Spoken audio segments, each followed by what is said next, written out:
लातूरमध्ये मनोज जरांगे पाटलांचं जंगी स्वागत केलं जातं आहे। मनोज जरांगेंची यात्रा ही आता लातूरमध्ये पोहोचलेली आहे। लातूरमध्ये आपण मनोज जरांगेंच्या स्वागतासाठी झालेली गर्दी पाहतो। अधिक माहिती जाणून घेऊयात आपले प्रतिनिधी नितीन बनसोडे यांच्याकडनं। नितीन, काय अपडेट?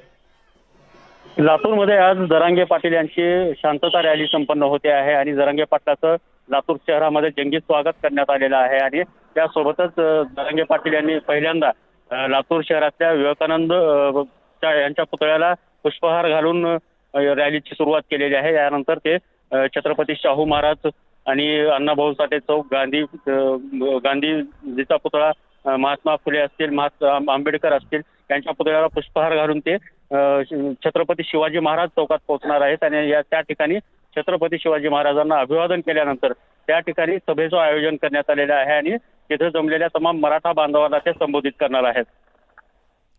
धन्यवाद नितीन, तुम्ही दिलेल्या या माहितीसाठी। तर आपण पाहतो की लातूरमध्ये मनोज जरांगे पाटलांचं जंगी स्वागत केलं जात आहे। मनोज जरांगे पाटलांच्या भोवती मराठा कार्यकर्त्यांनी एक कडो उभारलेला आहे।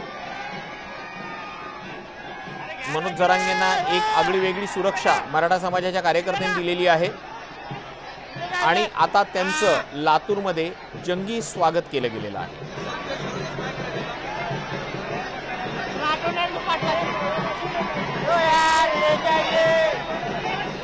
थेट दृश्य आपण पाहतो लातूरमधलं। मनोज जरांगे पाटलांची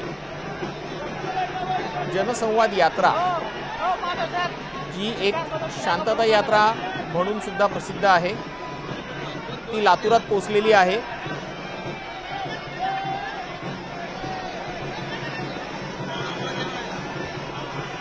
लातूरमध्ये जरांगे पाटलांचं जंगी स्वागत करण्यात आलेलं आहे।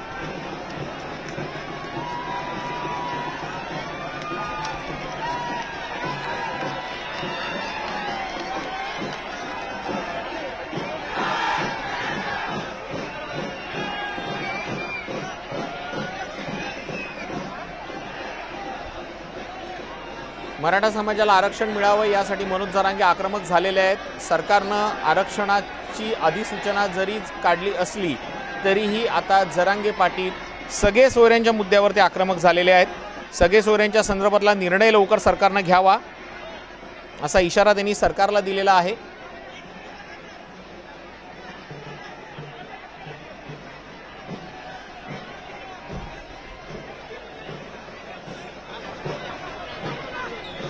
आपण थेट दृश्य पाहतो लातूरमधून।